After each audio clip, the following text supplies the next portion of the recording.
ಸುಜಾತಾ ಭಟ್ ಮತ್ತು ಅನನ್ಯ ಭಟ್ ಪ್ರಕರಣದ ಸತ್ಯಾಸತ್ಯತೆ ಚರ್ಚೆ ನಡೆಯುವ ಸಂದರ್ಭದಲ್ಲಿ ಸುಜಾತಾ ಭಟ್ ಅವರು ಉಲ್ಲೇಖ ಮಾಡಿರುವಂಥ ಜಾಗದ ವಿಷಯ ಸಾಕಷ್ಟು ಚರ್ಚೆಗೂ ಕೂಡ ಕಾರಣವಾಗಿತ್ತು. ಇದರ ಬಗ್ಗೆ TV9 ಕೂಡ ಅವರ ಸಹೋದರನ ಜೊತೆ ಮಾತುಕತೆ ಕೂಡ ನಡೆಸಿದ್ದು. ಅದರ ಬಳಿಕ ಅದೇ ಒಂದು ಸಮಯದಲ್ಲಿದ್ದಂಥ ನಗರಸಭೆ ಸದಸ್ಯರು ನಮ್ಮ ಜೊತೆ ಇದ್ದಾರೆ, ಅವರನ್ನು ಮಾತನಾಡಿಸ್ತಾ ಹೋಗುವ.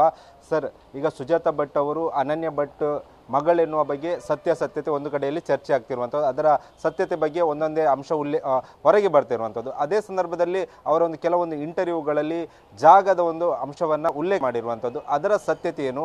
ನೀವು ಆ ಸಂದರ್ಭದಲ್ಲಿ ನಗರಸಭೆ ಸದಸ್ಯರಾಗಿದ್ದಿರಿ, ಈ ಭಾಗದ ಏನು ಹೇಳ್ತೀರಾ ಆ ಒಂದು ಜಾಗಕ್ಕೆ ಸಂಬಂಧಪಟ್ಟ ವಿಚಾರ?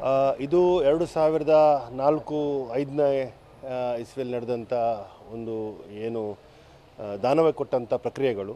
ಆ ಸಂದರ್ಭದಲ್ಲಿ ನಾನು ಸ್ಥಳೀಯ ನಗರಸಭಾ ಸದಸ್ಯನಾಗಿದ್ದೆ. ಮತ್ತು ಇದನ್ನು ದಾನವಾಗಿ ಧರ್ಮಸ್ಥಳಕ್ಕೆ ಕೊಟ್ಟವರು ನಾರಾಯಣ ಉಪಾಧ್ಯಾಯರು ಅವರ ಅಣ್ಣ ಗುರುರಾಜ್ ಉಪಾಧ್ಯಾಯರ ಮಗಳು ಇವಳು ಸುಜಾತಾ ಭಟ್ ಅವರು. ಇದು ಒಟ್ಟಾರೆಯಾಗಿ ಈ ನಮ್ಮ ಪರೀಕಾ ಅರಮನೆ ಹೇಳುವಂಥದ್ದು ಸೋಮನಾಥೇಶ್ವರ ದೇವಸ್ಥಾನ ಮತ್ತು ಮಹಾಗಣಪತಿ ದೇವಸ್ಥಾನ ಇರುವಂಥ ಭೂಮಿ, 2 ಎಕರೆ ಭೂಮಿಯನ್ನು ಅಲ್ಲಿಯ ಪರೀಕಾ ಅರಮನೆಯ ಒಡತಿಯಾಗಿದ್ದವರು ಸಿಂಗಾರಮ್ಮ ಅಂತೇಳಿ, ಜೈನ ಸಮುದಾಯದವರು ಸಿಂಗಾರಮ್ಮ ಅಂತ ಹೇಳುವವರು. ಅವರು ಈ ಭೂಮಿಯನ್ನು ದೇವಸ್ಥಾನ ಸಮೇತವಾಗಿ ಪೂಜೆ ಮಾಡೋದಕ್ಕೋಸ್ಕರವಾಗಿ ನಾರಾಯಣ ಉಪಾಧ್ಯಾಯರ ತಂದೆ ಅಣ್ಣಯ್ಯ ಉಪಾಧ್ಯಾಯರಿಗೆ ಅದನ್ನು ದಾನವಾಗಿ ಕೊಡ್ತಾರೆ ಪೂಜೆಯ ಸಲುವಾಗಿ. ಅದರ ಮೇಲೆ ಅವರ ನಿಧನದ ನಂತರ, ಅಣ್ಣಯ್ಯ ಉಪಾಧ್ಯಾಯ ನಿಧನದ ನಂತರ ಆ ಭೂಮಿ ಮಕ್ಕಳಿಗೆ ಬರ್ತದೆ. ತದನಂತರ ನಾರಾಯಣ ಉಪಾಧ್ಯಾಯರು ಊರಲ್ಲಿರುವುದಿಲ್ಲ, ಊರಿಗೆ ಬಂದು ಅಲ್ಲಿ ಆ ಭೂಮಿಯ ಅಂಶವಾಗಿ ಉಳಿದೆಲ್ಲ ಮಕ್ಕಳಿಗೆ, ಅವರ ಅಣ್ಣ ತಮ್ಮಂದರಿಗೆ ತಂಗಿಯಂದರಿಗೆಲ್ಲ 50,000 ರೂಪಾಯಿಯನ್ನು ಕೊಟ್ಟು ಆ ಭೂಮಿಯ ಅಬ್ಸಲ್ಯೂಟ್ ರೈಟನ್ನು ಇವರು ಪಡ್ಕೊಳ್ತಾರೆ. ನಾರಾಯಣ ಉಪಾಧ್ಯಾಯರು ದೇವಸ್ಥಾನದ ಜೀರ್ಣೋದ್ಧಾರವನ್ನು ಮಾಡ್ತಾರೆ. ಜೀರ್ಣೋದ್ಧಾರವನ್ನು ಮಾಡಿದ ಮೇಲೆ ಅಲ್ಲಿ ಯೋಗ ಮತ್ತು ಬೇರೆ ಬೇರೆ ಶಿಕ್ಷಣವನ್ನು ಪ್ರಾರಂಭ ಮಾಡ್ತಾರೆ. ಅವರ ಪ್ರಾಯದ ನಂತರ ಇದೇ ಥರದಲ್ಲಿ ಯೋಗವನ್ನು ಮುಂದುವರಿಸಬೇಕನ್ನುವಂಥದ್ದು ವಿಚಾರದ ಮೇಲೆ ಅವರಿಗೆ ನಾರಾಯಣೋಪಾಧ್ಯಾಯರಿಗೆ ಪರಮಪೂಜ್ಯ ಕಾವಂದ್ರ ಮೇಲೆ ಅಪಾರವಾದಂಥ ಗೌರವ. ಅದರ ಸಲುವಾಗಿ ಈ ನನ್ನ ಬೇಡಿಕೆಗಳು ಈಡೇರಬೇಕನ್ನುವಂಥ ಉದ್ದೇಶಕ್ಕೋಸ್ಕರ ಧರ್ಮಸ್ಥಳಕ್ಕೆ ಅದನ್ನು ದಾನವಾಗಿ ಕೊಡ್ತಾರೆ.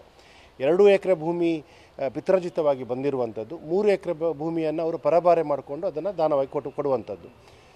ಧರ್ಮಸ್ಥಳ ಶಾಂತಿವನ ಟ್ರಸ್ಟ್ನ ಮುಖಾಂತರ ಸೌಖ್ಯವನ ಅನ್ನುವಂಥದ್ದು 320 ಬೆಡ್ಡಿನ ಆಸ್ಪತ್ರೆಯನ್ನು ಅವರು ಸ್ಥಾಪನೆ ಮಾಡ್ತಾರೆ, ನ್ಯಾಚುರೋಪತಿ ಆಸ್ಪತ್ರೆ. ಅಲ್ಲಿ ದೇಶ ವಿದೇಶಗಳಿಂದ ಆರೋಗ್ಯಕ್ಕಾಗಿ ಜನರು ಬರ್ತಾರೆ. ಅಲ್ಲಿಯ ಸುಮಾರು 150-200 ಜನರಿಗೆ ಸ್ಥಳೀಯವಾಗಿ ಪರ್ಕಳ ಮತ್ತು ಪರೀಕದ ಆಸ್ಪಾಸಿನ ಜನರಿಗೆ ಕೆಲಸವನ್ನು ಸಮೇತ ಕೊಡ್ತಾರೆ. ಅದರ ಮೇಲೆ ಅದನ್ನು ಅಭಿವೃದ್ಧಿಗೊಳಿಸುವಗೋಸ್ಕರವಾಗಿ ಧರ್ಮಸ್ಥಳ ಶಾಂತಿವನ ಟ್ರಸ್ಟಿಂದ 13 ಎಕರೆ ಜಾಗವನ್ನು ಒಳ್ಳೆಯ ಮೊಬಲಗನ್ನು ಕೊಟ್ಟು ಅದನ್ನು ಪರ್ಚೇಸ್ ಮಾಡ್ತಾರೆ, ಆ ಭೂಮಿಯನ್ನು. ಅದೇ ರೀತಿಯಲ್ಲಿ ಅದನ್ನು ಅಭಿವೃದ್ಧಿಯನ್ನು ಮಾಡ್ತಾರೆ. ಈಗ ಏನು ಇವರು ಸುಜಾತಾ ಭಟ್ ಅವರು ಧರ್ಮಸ್ಥಳದ ಮೇಲೆ ಏನು ಆಪಾದನೆಯನ್ನು ಹಾಕ್ತಾರ, ಅದು ಸಂಪೂರ್ಣವಾಗಿ ಸುಳ್ಳಾಗಿರ್ತದೆ. ಅದರಲ್ಲಿ ಯಾವುದೇ ತಿರುಳಿಲ್ಲ.